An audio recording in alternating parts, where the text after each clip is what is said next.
and welcome to the conversation.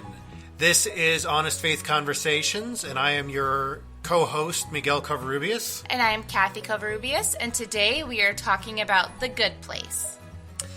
As always, there's a spoiler alert, since, this is kind of, our weekly thing now to kind of warn you. Do we still have to say spoiler alert? I feel like... if we're going to talk about something, we're going to talk about things that are maybe spoilery in the course of the season or whatever, so...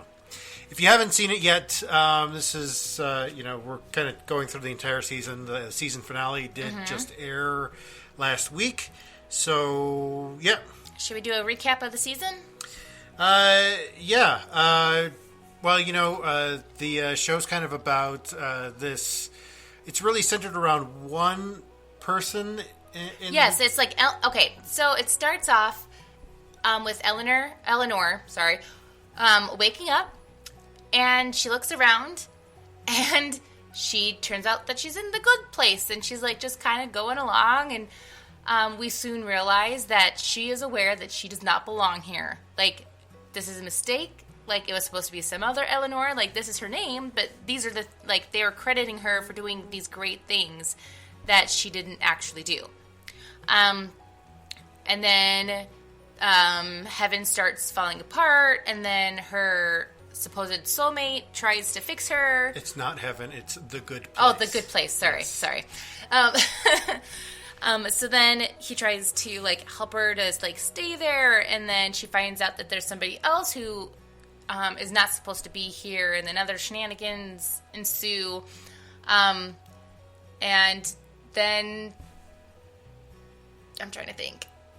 Well, it's that's kind of what the whole show is premised on, and it's taken on, and this is where I want to kind of go with things today. So we want to talk about really a philosophy, and we'll talk a lot about this philosophy first. Yeah, because it really deals with the finale. Yeah, it really deals with the finale, and I think the entire show is kind of like a twist on Jean-Paul Sartre. I don't know that I can get my mouth to... Sartre? Is that what Sartre is... Anyway, we're just going to call him Jean-Paul from now on so I can skip his last name. But he wrote this play called No Exit. And if you've ever heard the phrase, hell is other people, it is very often misquoted from this play. This play takes place in the afterlife, and it's also for characters, right? It is. Well, it's three characters, and really these three characters don't really open up about themselves. They don't really talk to each other, and when they do, they kind of start judging each other and start, kind of torturing each other. And when they finally have had enough with each other, they found an exit, but only two will actually want to escape, and the third one didn't want to because of the other people. And so it was this whole big thing that at the very end, one of the characters says, hell is other people, because the entire thing is about objectifying each other. And you see this throughout the show, throughout The Good Place, is that each and every single one of these characters kind of, objectifies the other.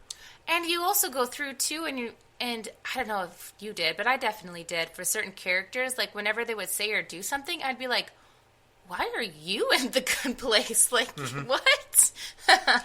Well, and in Jean-Paul's existential thought, he really brought about he wrote a lot about the absurdity of the world.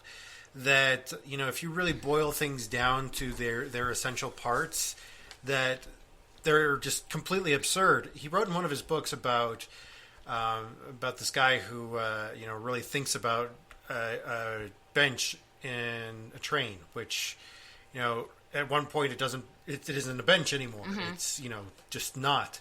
It's like he had to think about, this is the thing I sit on. Yeah, and so this is, I think, really, it's very surprisingly, from a sitcom, it's very existential. And a sitcom about the afterlife, it's very existential. And surprisingly deep. And so for Jean-Paul, he wrote a lot about the anguish of existence. You know, that we kind of put ourselves into these systems that, you know, we do these things to ourselves, that we torture ourselves, and that we end up becoming, you know, just off from everything, from the freedom that we were meant to experience because of our you know, being caught up with finances, being caught up with whatever it may be.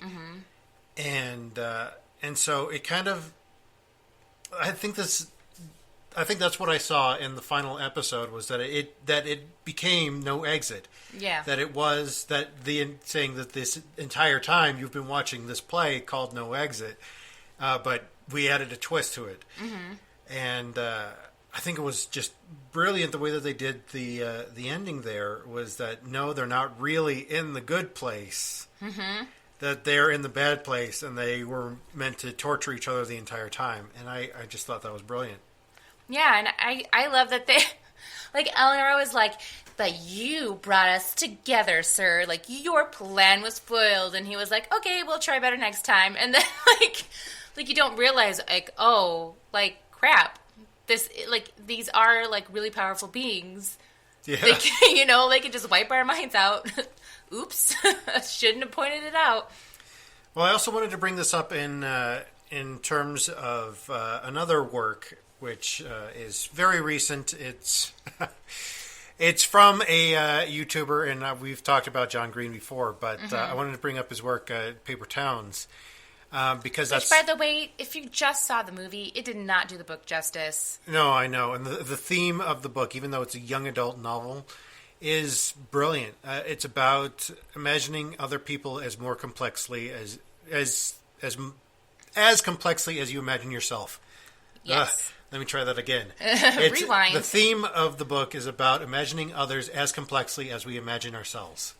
Yes, because so often, especially like celebrities or people that we see as being better than us, like we tend to see them as very one-dimensional, when in reality, like, they actually, like, have other feelings, and they have, like, pasts, and they have experiences that justify their actions. Exactly. And we have, like we talked about last week with our beginning episode on This Is Us, considering that we're going to have to do more on This Is Us, because, you know, even this last week's episode, by the way, bawling at the end of this last week's episode. So we're going to definitely have to come back to that one. Especially those moments of Rebecca with her talking to her unborn children. Oh, sorry, some of our listeners have not seen all of it. I know for a fact because they have told me, because they told me that they couldn't do it, like they couldn't listen last week because they hadn't seen all the episodes. So don't say anything. That's more. not too much of a spoiler. I'm just saying. You know she's going to have triplets. I mean, come on. I'm just trying to protect our listeners from getting mad at us, okay? All right, well.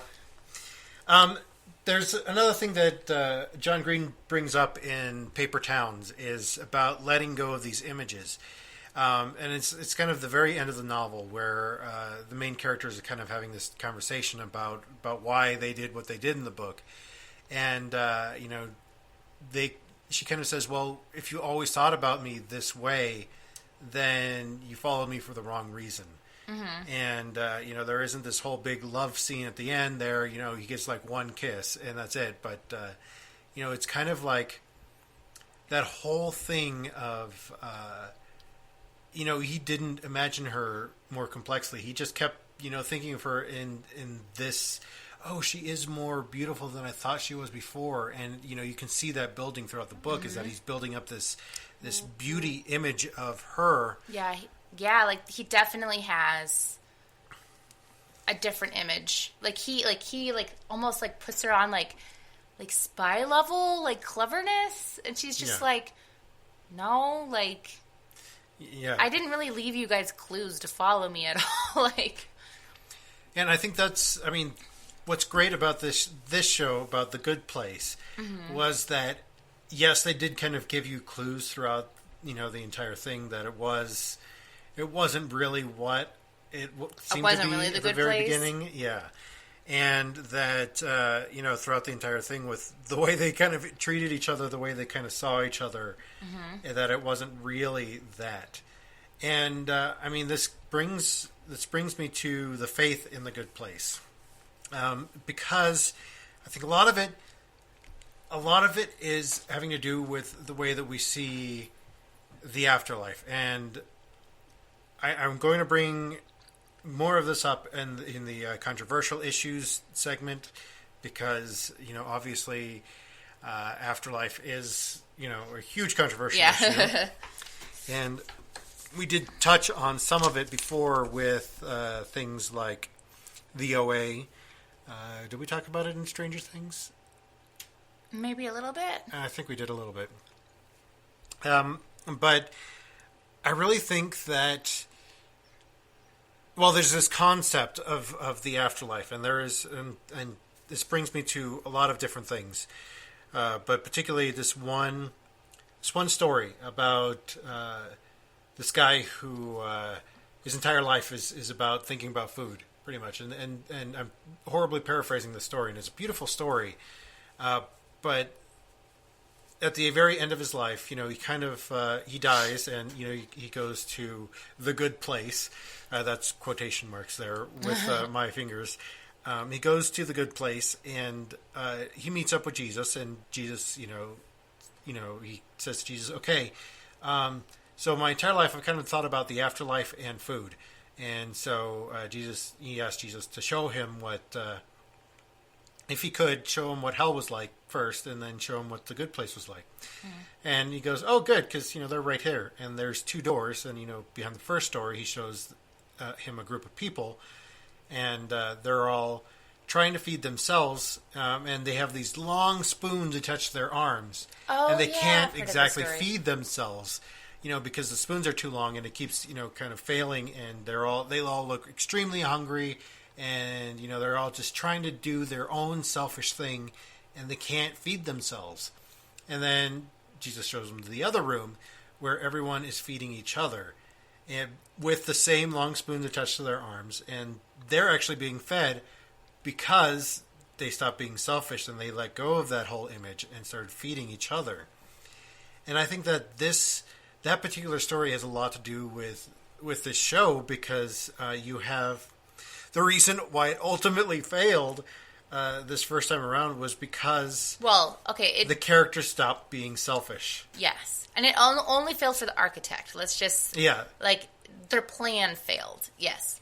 Well, the architect of the bad places neighborhood, which, by the way, he's really spending a whole lot of time on just 4 people. I know, no kidding. I was thinking about the same thing, too. I was like, is this just kind of like an experiment to see if it works? And these are the test subjects? Or why is it only 4 people? I guess it's just market testing. True. Yeah, okay. you want to have a small, beta group and not, go live with it right away. But, yeah. Oh, and did you notice he also said too, when he was having his board meeting to see if he could implement this, he talked about stealing a good Janet. Yeah. Well, this was after you kind of already knew that there was something off. Mm-hmm. And, and he's talking about torturing them and all this other stuff. And so, yeah, that was... He stole a good Janet. He, all these other things too. It was kind of like... Well, it was already revealed. The plot was already revealed at that point. Yeah, so. Yeah. I mean, you don't need to expand upon it. I just thought that was an interesting thing to bring up. Yeah. To move on. But I think ultimately that story it brings about one of the things that I think was important about this show was that it wasn't until they started questioning that they broke out of the norm of the bad place that they were in, was that once they started questioning, once they started to try to understand each other in this place that they started to break down that torture of each other. Is that they were questioning each other and they were questioning these things, and that's ultimately what I think every single faith we need to do, is that we need to question and we talked about this last week, obviously with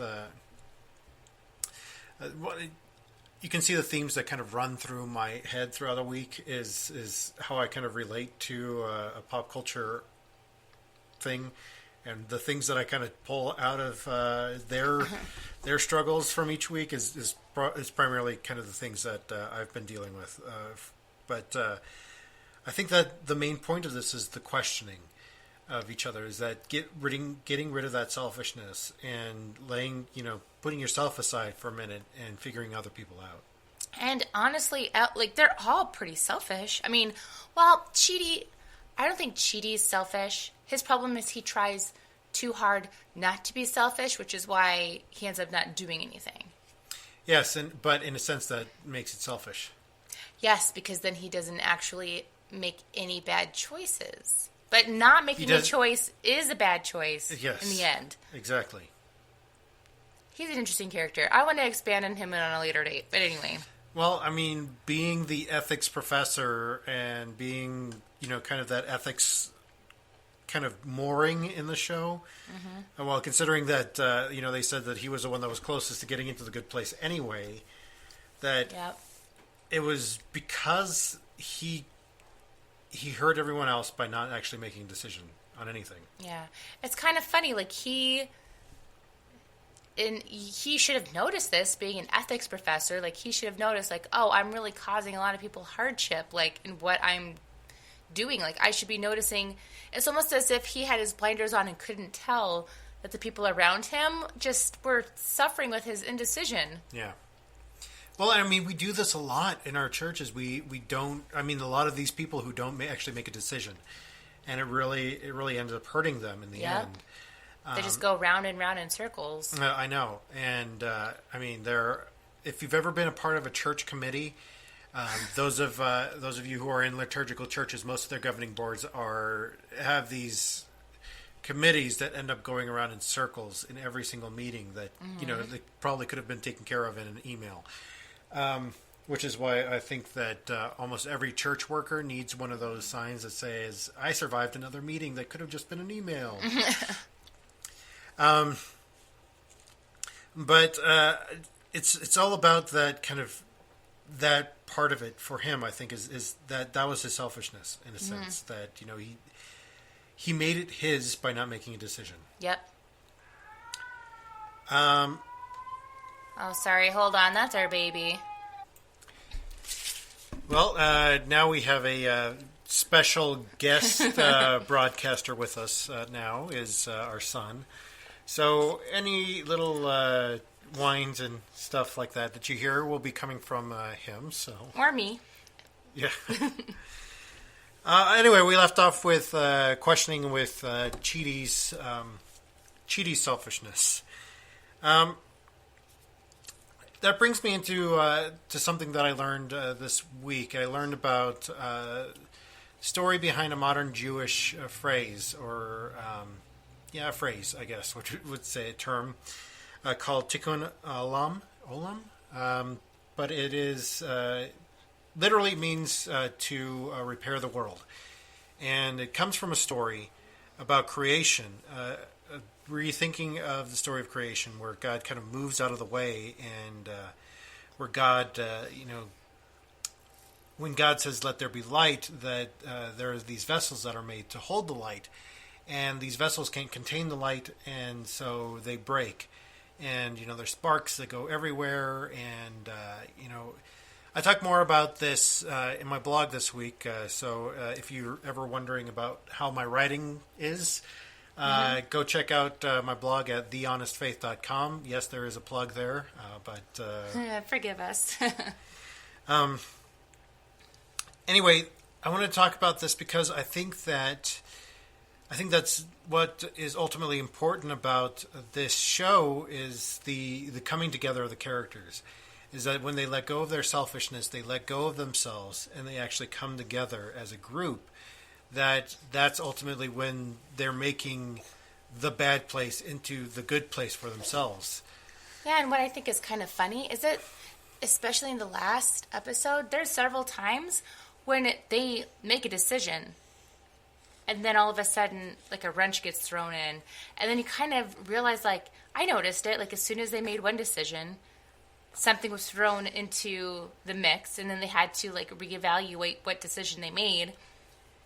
So it was almost as if they were trying their hardest to, like, get them to fight, and it's just, they couldn't. Yeah, he kept coming up with new MacGuffins. I thought was pretty funny. Yeah, throughout the show, I mean, this kind of what happened was that, especially after Eleanor confessed, and that's ultimately kind of what happened. But almost every single episode, when she figured something out, when she actually let go of her selfishness, that there was a new inciting incident, a new kind of wrench that kind of got thrown in. And, like, the entire thing was designed to torture them, which it was. I mean, very first episode, nobody can like clowns that much. No, yeah, I'm like, seriously, like, not even clowns have that much clown decor in their house. I know. And, I mean, coming back to what I was talking about with the coming together was that in this story, God creates humanity to clean up this kind of holy mess, to pick up all the sparks. And when all of these sparks are cleaned up and put back together, you know, into that divinity, that is when, you know, everything should be perfect. And that is the repairing of the world, as it were. And, I mean, there are throughout almost every single culture, you have these stories of things that are broken or things that are, you know, kind of shattered and put back together for a much better piece of art. And I think I talked about this the very first episode with the things that I've been trying to do with my life is that I love stained glass windows and mosaics, that, you know, it's that those broken pieces make a much more beautiful piece of art at the end. And I think that's kind of what these characters did throughout the show. They did that you know, they repaired their world by letting go of their selfishness. And I mean, that's something that we definitely need to be bringing to our own world at this moment. I mean, here in the United States, I mean, we've got, and maybe I should leave this for the controversial issues segment, but we're almost there. You know, we've got such a broken society at the moment. We've got so many people. We're so divided on so many issues, and we're only dividing each other more, and it's painful to watch. I mean, especially if you spend any amount of time on social media. I mean, the Women's March yesterday was incredible. I mean, just seeing that many women and men and children getting out. I guess, you know, children are women and men in a sense, but anyway, you know what I mean. Yeah, you know what I mean.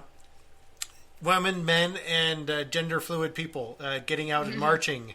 And it was beautiful because they were not doing it in a way. Well, some of them were doing it to protest Trump, and granted, that was not all of them. But it was more or less to show they want to hold on to their rights. And that was the beautiful thing of it, and that was what was the coming together moment of this week for me.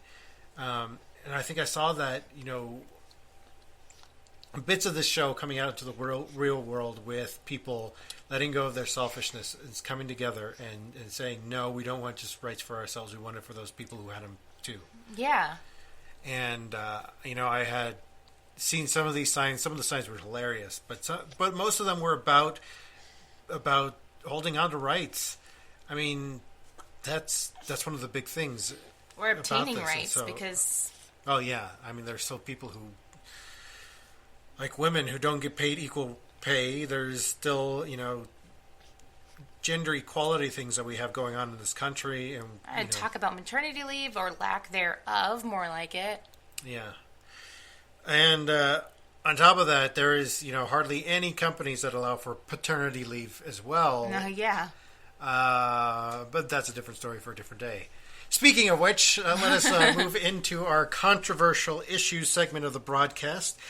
One of the biggest things that I think brings up with this show is something that became a very big issue for Christians a few years ago, especially in 2010, 2011, with the publication of Rob Bell's book. What is it called? God Loves? Love Wins. Oh, yeah, Love Wins, yes. Which, if you haven't read it, we really recommend that you should. It's not one of Rob Bell's better books, in my opinion, but it's still a very good book. It really, what's Rob kind of struggling with, I shouldn't use his first name like Jean, because I know, it's not like we know him. Yeah, it's not like I know him. So with Reverend Bell, I guess, with his work here, is he's really struggling with the idea of hell existing.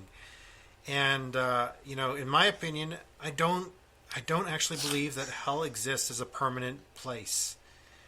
For me, I feel like the people just like he's messaging us away. Like, what do you mean you don't believe in hell? And I don't believe it in his permanent place. I think that, like it was in the show, that it's temporary until they can learn to let go of their selfishness. They can learn to forgive and to live with other people, as it were. Mm-hmm. And that's why I keep harping on this whole thing, is that they're coming together. They're letting go of these things. I know. They were really, the four of them, well, if you want to include Janet, the five of them, they were really trying to make sure that all four of them, stayed together. Sure, they drove each other crazy, but at least they could still be friends. Yeah, and they should. That's what the flaw was that them being together, and that's. Ultimately, I think it'll be funny to watch what happens in the second season with them, having their memories erased and being farther apart or whatever. You can see that Eleanor is going to definitely be distracted with hot mailman guy. Hot mailman guy. Yeah. Who is now her soulmate. Again, quotation fingers there. And then... That's a big controversial issue, but I don't think that hell is a permanent place. I think that, I know I bring up C.S. Lewis a lot, but it's only because I absolutely adore the Inklings. But C.S. Lewis's work, The Great Divorce, where hell was not a permanent place. That it wasn't until people learned how to redeem themselves that they stayed there. It was kind of more of a purgatory-esque place rather than hell.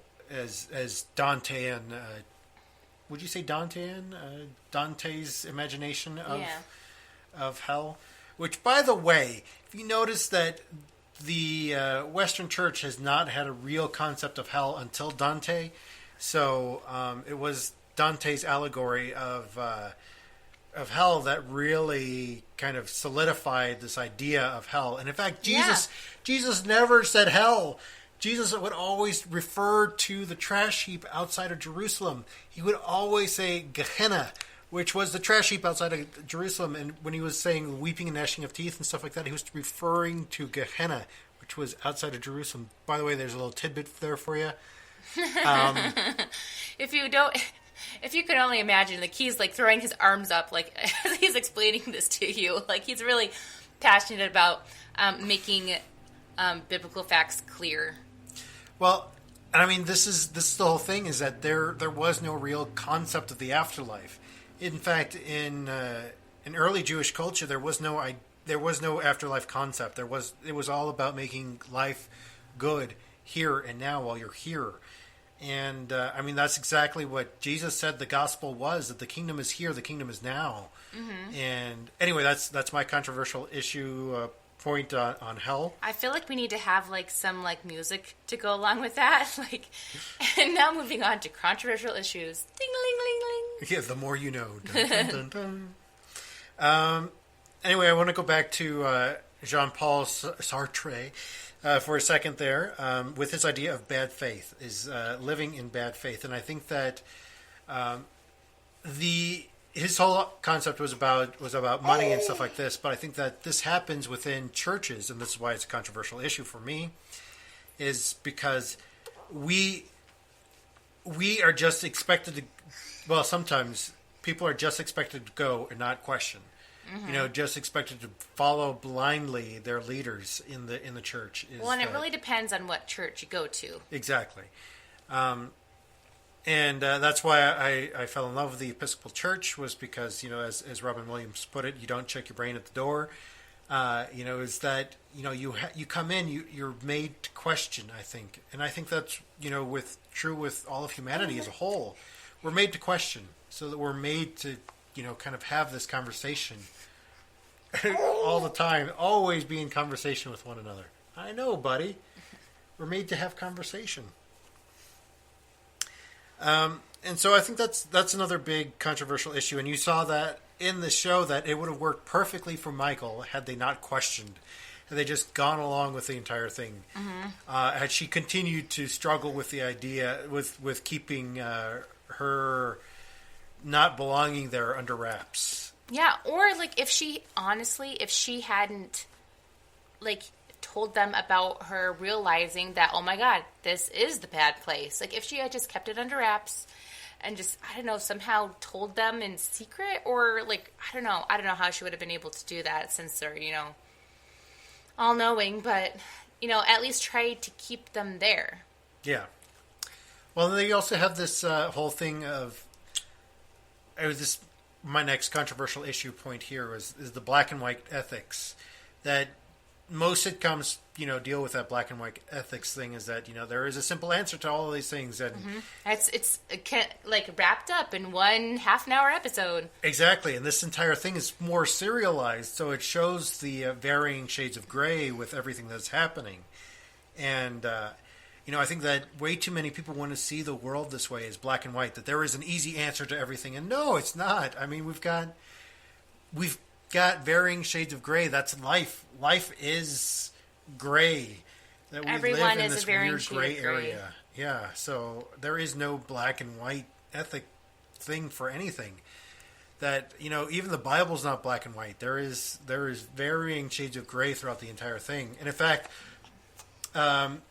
if you've been paying attention, and if you're in a liturgical church, the last 2 weeks, here's another contradiction in the Gospels, is that last week you heard the story of Simon Peter coming to Jesus, and Jesus convincing Simon Peter to come and follow him, and renaming him then, instead of the story that you got this week, where Jesus just says, "Come follow me," and he drops everything and goes.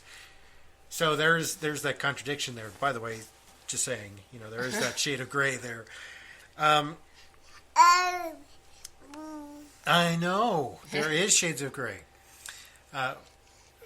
You're going to have to deal with this throughout your entire life. Your dad's going to be saying these things. So, yeah, I just wanted to wrap up the conversation. I really enjoyed the first season of The Good Place. Oh yeah, and honestly, I did not expect the reveal in the final episode.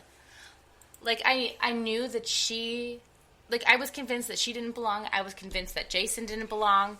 Tahani was the one I was just really, why is she here? She is so selfish. But we realized that that's the reason why she is in the bad place.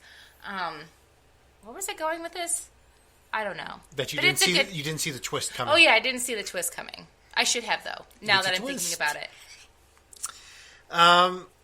Yeah, and really, I think that what I pulled from it was I thought it was very good for a sitcom.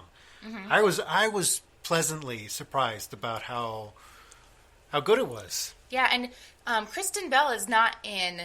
I don't think she's ever been in a sitcom before, has she? She's been in several movies, but I can't think of a sitcom she's been in. I don't think she's been in a sitcom. Not that I know of. But if she has, please let us know. Bye. Yeah. So in closing, just wanted to take a few moments to say a great big thank you, because we actually have a few episodes that have gone over 20 listens. And I know that's a very small milestone to be thanking people for, but to us, It's a lot. It's huge. In fact, our episode on the OA, the Netflix series, has over 60 listens, which I am absolutely completely blown away by. Which I am actually surprised that it's really becoming a cult following for the show. That people are really picking it apart, and it's fantastic to see people engaging in art in that way. Yes. And I really think that it brings hope to me, and I'm really thankful that I'm blown away and humbled by so many people listening. Now, with that being said, please like, share, and subscribe because the only way that our listenership can grow is by you guys, by you who are listening. And if you enjoy it, that's great. If you don't enjoy us, I guess that's great too. Just let us know why, because we're constantly working on trying to be better at this. Since we are kind of amateur podcasters, after listening to a couple of my episodes, I realized that I don't open my mouth enough while I'm podcasting, so I'm trying to be better about that. As in, like, he's mumbling is what he's trying to say. Yeah, and I will get better about my laughing. I know I laugh really loud. I'm going to try. So, with that being said, we have a listener request for next week. I did get some contact this week, and a listener requested that we try out the movie Happy Feet. They were interested to see what our take was on Happy Feet. So next week we are going to be doing our listener requested episode on Happy Feet. And if you don't enjoy that movie, you can skip that episode, I guess, or try out that episode. Find out Maybe what we you find. will like I guess trying to find the faith takeaways from Happy Feet. So yeah. And also, we're going to try to be a kid-friendly episode next week. Yes, I promise I won't swear. I know I'm the guilty one in this in this episode. Well, no, I didn't say anything in this episode. No, you didn't in this episode. Yeah, well, you're good. Oh, fork. Yeah. So if you guys think of anything else you would like us to have a take on, whether it be movies, TV shows, other podcasts, possibly radio shows, just let us know and we'll give it a go. Yeah, and I think that one of the ones that I would like to kind of think about in the future, to point you in a direction, is Radio Lab. Their episode for this most recent episode is about poverty. It's a beautiful episode about poverty. I highly encourage you to go take a listen to it and go check them out. They are one of the more popular podcasts, so let them know that we sent you, and point them in our direction, maybe. So thank you so much for listening. Thank you so much for sending that request. And if you have a request, email us at honestfaithconvos@gmail.com. Also, you can go check out some of the other stuff that I've been doing, like my blog, like I mentioned before, at thehonestfaith.com. Also on Facebook at Real Honest Faith, as well as on Twitter at Real Honest Faith. So go check out our other stuff and let us know that you're listening. Like, share, and subscribe, as all of the YouTubers say. And,